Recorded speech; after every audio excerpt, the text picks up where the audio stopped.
We have one more card. Good, how are you? All right, good morning, everyone. The House Committee on Higher Education will come to order. Clerk, please take attendance. Chair Glanville. Present. Representative Reingen. Present. Colzar. Here.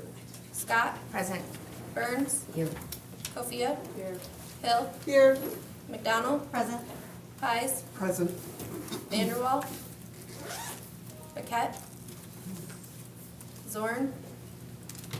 Ruck. I guess I'm present, yeah. I see you. Desana. Here. Quorum is present. Thank you. And just for the record, I'm willing to wait for my friends, but I hear they're not coming. So we're gonna move on. So Representative Colazar moves to approve the minutes of the November 12th meeting without objection, so ordered, and thank you. Today it should be short and sweet. We are voting on HB 4854 and 5175. We've had testimony on both of these bills already, so we will not be taking the time for that today. We do have some cards to read in.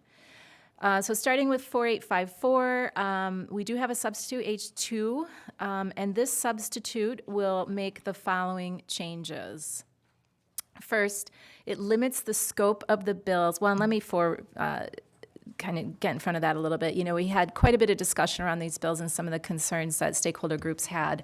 And so we went out and did a fair amount of research, convened a very broad group this summer, looked at what other states have done and so forth. And these were some of the best practices that were out there. And so we integrated them into our work. So first off, we are limiting the scope of the bills to only ceremonies of honor. And for example, that might be a graduation, a convocation, some kind of scholastic award, an athletic awards, things like that, anything that is some sort of ceremony for a student.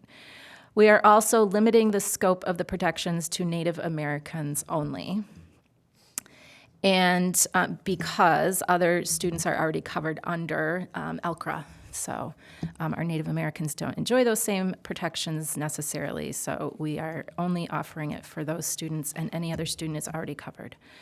And then finally, we allow objects as long as they are not already lawfully prohibited by existing statutes. So if there is a law out there that already says you cannot have X on school property, these objects would have to adhere to that law, obviously. So just to make it clear for everyone.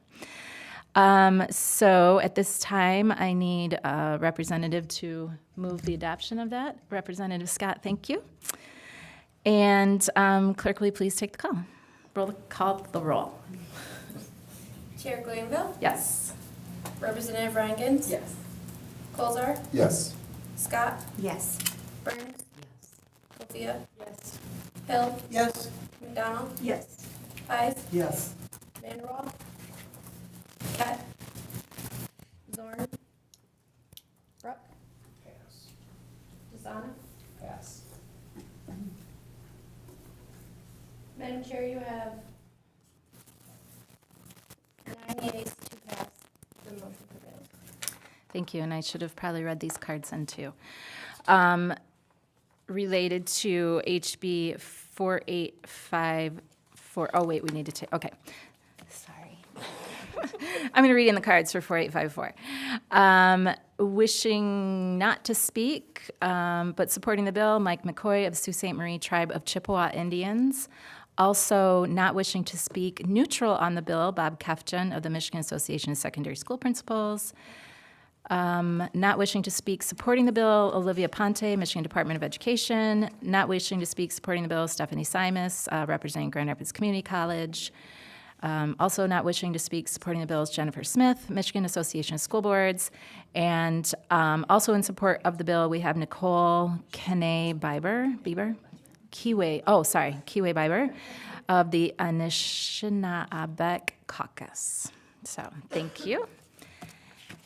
And we will have Representative Reingens moves to report HB 4854 with recommendation as substitute H2. Will the clerk please call the roll? Chair Glanville, Yes. Representative Rheingans, Yes. Colzar, Yes. Scott, Yes. Burns, Yes, sorry. Sophia, Yes. Hill, Yes. McDonald, Yes. Pies, Yes. Vanderwall, Paquette, Zorn, Brooke, Pass. Desana. Pass. Madam Chair, you have 9 yeas, 0 nays to pass. The motion prevails. All right, and next up today, we will be voting on HB 5175. And Representative McDonald moves to report HB 5175 with recommendation. Will the clerk please call the roll? Chair Glanville, Yes. Representative Rheingans, Yes. Colzar, Yes. Scott, Yes. Burns, Yes. Sophia, Yes. Hill, Yes. McDonald, Yes. Pies, Yes. Vanderwall, Paquette, Zorn, Brooke, Pass. Desana. No. Madam Chair, you have 9 yeas, 1 nay, 1 pass. The motion prevails.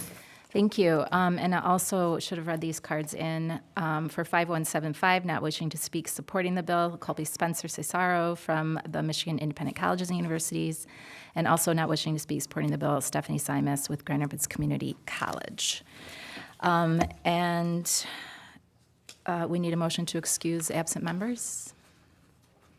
Representative Pies moves to excuse the excuse absent members. There being no objection.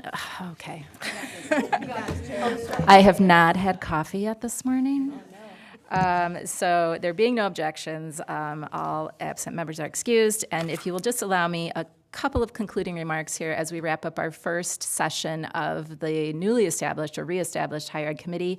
It has truly been an honor to be a part of this work. I appreciate everybody who's been on the committee, and I look forward to, I hope that the incoming leadership recognizes the value of this work and the need to really be lifting up higher education and what that can do for Michiganders, for the economy, all the good things. So looking forward to the continuation of this committee.